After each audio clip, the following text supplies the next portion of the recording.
방사청 KF-21 보라용 국산 제트엔진 로드맵 확정 출력 16, 00LBF, 개발기간 14년 그리고 개발비는 3조 3,500억. 방위사업청, 방사청은 최근 KF-21 보라용 국산 제트엔진 개발 로드맵을 확정했다고 밝혔다.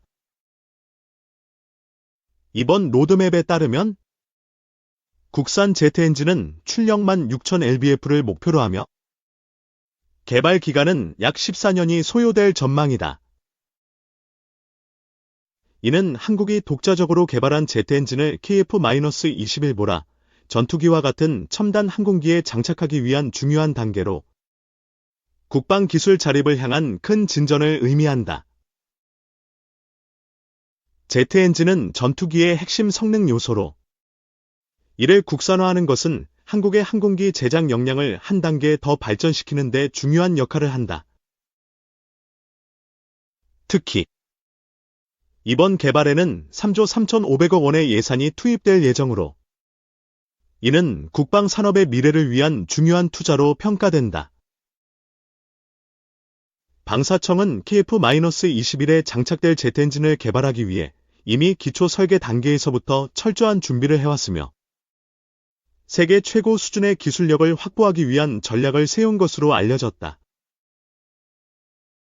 개발 과정에서의 기술적 도전 과제는 많지만 방사청은 이를 해결하기 위한 다양한 연구개발 활동을 전개할 계획이다.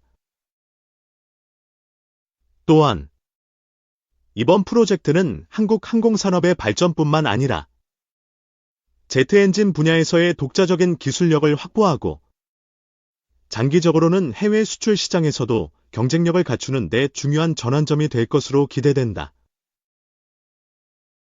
KF-21 보라 전투기와 함께 국산 제트엔진이 성공적으로 개발되면 한국은 세계적인 항공 강국으로 자리매김할 수 있는 기회를 얻게 된다. 방사청은 이번 제트엔진 개발이 국방력 강화와 더불어 항공산업의 글로벌 경쟁력을 높이는 데 중요한 역할을 할 것이라고 강조했다. 안녕하세요. 오랜만에 글을 올리네요. 몇 달간 방산주에 대한 관심이 뜨거운데요. 이번 시간에는 한국 방위산업의 성장 동력이 될 수 있는 첨단 항공엔진에 대한 영상 요약본을 소개드립니다. 원본 영상은 하기와 같습니다. 지난해 10월 이덱스에서 F-22 코브라 기동이 있었음. 최첨단 기술의 집약체이자 현대 전투의 핵심. 보람에도 지난해 1월 초음속 기동의 성공. 보람의 전투기는 26년 전력화 예정. 양산시 동유럽 국가 수출 가능성 존재. 우리나라 항공산업 조립 생산 독자 모델 개발까지 가능한 수준이나 보라매를 수출하기 위해서 미국 승인 필요. 첨단 항공엔진 때문. 미국 제너럴 일렉트릭 4의 엔진 설계 도면을 받아 면허 생산. 2만 파운드. 약 9톤 이상 추력을 가지는 기술 아직 X. 공학 계열에서도 가장 어려운 기술 중 하나. 음속 넘어서 속도로 비행할 수 있는 속력을 해야 함. 고압력 버티고 수천 시간 이상 내구성 갖춘 엔진 필요. 안전상 문제도 필수적 고려 필요. 자체 엔진. 미국, 중국, 러시아, 프랑스, 2차 세계대전 승전국들. 국가 안보와 직결. 기술 보유국들 기술 폐쇄적으로 관리. 중국은 과거 러시아 엔진 뜯어서 역설계하여 개발 성공. 약 500억 달러 규모로 추정되는 항공엔진 시장. 전투기 인댓 압축기 견소실 터빈 노즐 데프터 버너로 구성되어 있음. 하나에어로스페이스에서는 인코넬 718 소재 개발에도 착수. 인코넬 718, 내열성이 높아 섭씨 1500도 이상의 화염을 견딜 수 있는 특수합금. 엔진에서 뿜어져 나오는 뜨거운 화염을 견뎌야 하는 항공 엔진에 가장 많이 사용됨. 또 다른 중요 기술은 고온 부품 냉각 기술, 엔진이 마찰로 마모되는 것을 막는 기, 설계 정밀 가공 특수합금 내열 코딩 기술 등 현존 최고 수준의 기술 집약체. 개발 중 항공 엔진, 무인기용 5,500파운드급, 약 2.5톤급, 10,000파운드급, 약 4.5톤급.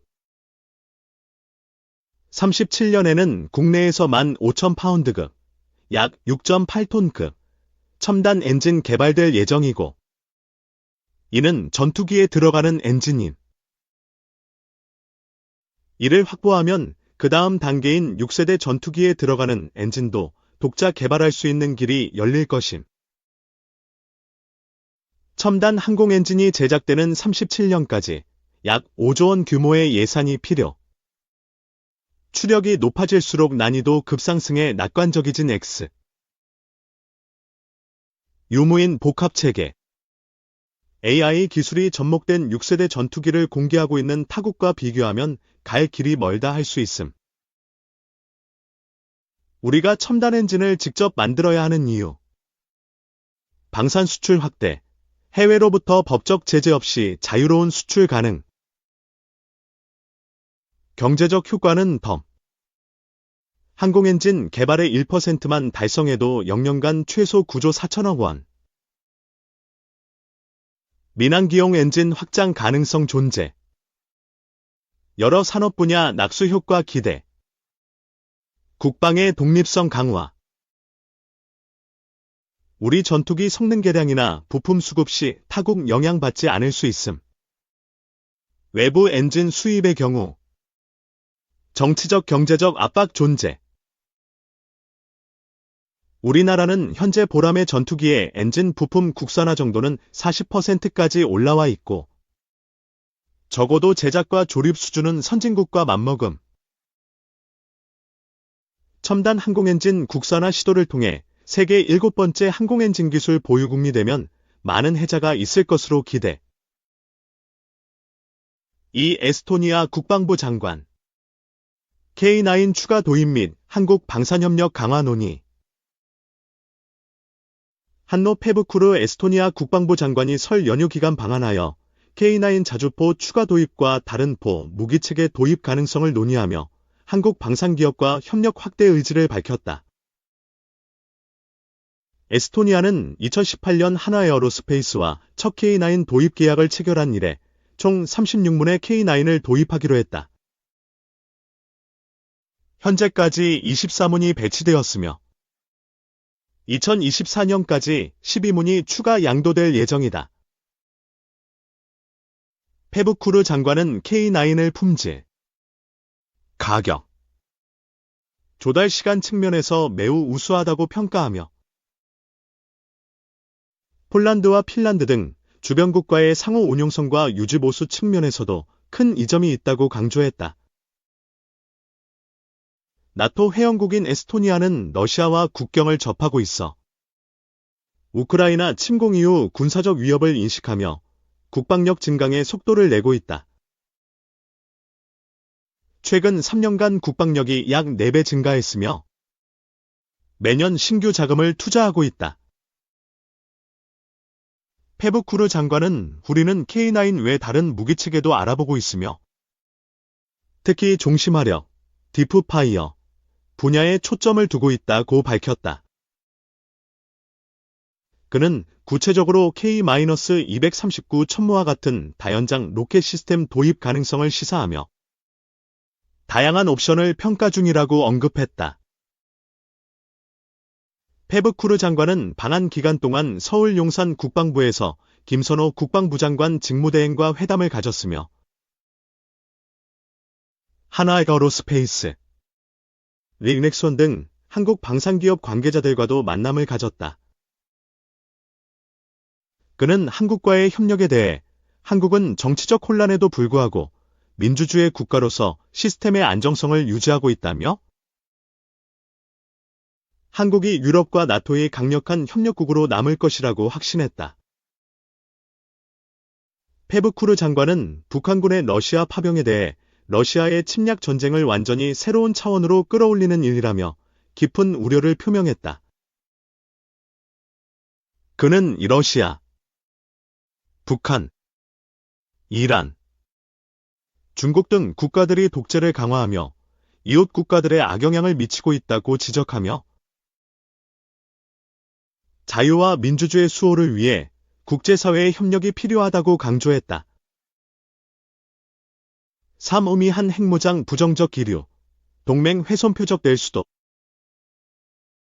미 전문가들은 한국의 독자 핵무장이 한미동맹과 영내 안정에 부정적인 영향을 미칠 것이며 핵을 가진 한국이 중국 등의 표적이 될 수 있다고 경계했다. 로버트 피터스 헤리티지 재단 핵억제 미사일 방어 연구원은 한국의 독자 핵무장론에 대해 한미동맹의 심각한 긴장을 초래할 것이라며 미국은 이를 지지하지 않을 것이라고 말했다고 미국 의소리 방송이 28일 보도했다. 피터스 연구원은 미국은 1960년대부터 핵 확산에 반대해왔다며 새로운 국가가 핵 보유국이 되는 것을 반대해왔고 그 추세는 변하지 않을 것이라고 강조했다. 그는 한국이 독자적인 핵 무장을 추진한다면 다른 나라들도 같은 길을 걷도록 촉발할 수 있어 동북아 안보 상황이 악화할 우려가 있다며 더 넓게는 잠재적으로 서태평양 전역의 안보 상황까지 악화할 수 있다고 지적했다. 피터스 연구원은 특히 북한뿐 아니라 중국도 가만히 앉아서 한국이 핵무장 국가가 되는 것을 지켜보지만은 않을 것이라며 어떤 형태로든 극적인 조치를 취할 가능성이 있다고 경고했다. 한국의 독자 핵무장 결정이 일본, 대만 등 주변국들의 핵무장 도미노로 이어지면서 동북아 안보 불안을 야기할 수 있고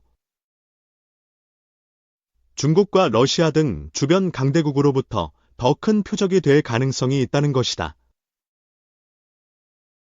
다만 미 전술핵의 한국 재배치에 대해서는 전문가들 사이에서도 의견이 엇갈리는 분위기다. 피터스 연구원은 미국의 비전략 핵무기의 영내 재도입은 한미동맹을 강화하고 안보 상황 해결에 도움이 될 것이라면서 한국의 미국의 핵무기를 재배치하는 문제는 새 행정부가 반드시 검토해야 할 사안이 될 것이라며 가능성을 열어뒀다. 반면 브루스 베넷 랜드 연구소 선임연구원은 미국은 전술핵 규모를 대폭 줄이기로 해 현재 약 200기를 보유하고 있으며 그중 100기는 유럽에 있다며 미국이 아직 해체하지 않은 전술핵을 현대화하기로 결정하지 않는 한 미국의 전술핵이 한국에 배치될 가능성은 매우 낮다고 전망했다. 베넷 연구원은 이어 미국이 전술핵 몇 기를 한반도에 재배치할 수도 있다면서도 현재 한국에는 핵무기 저장 시설도 없다고 지적했다.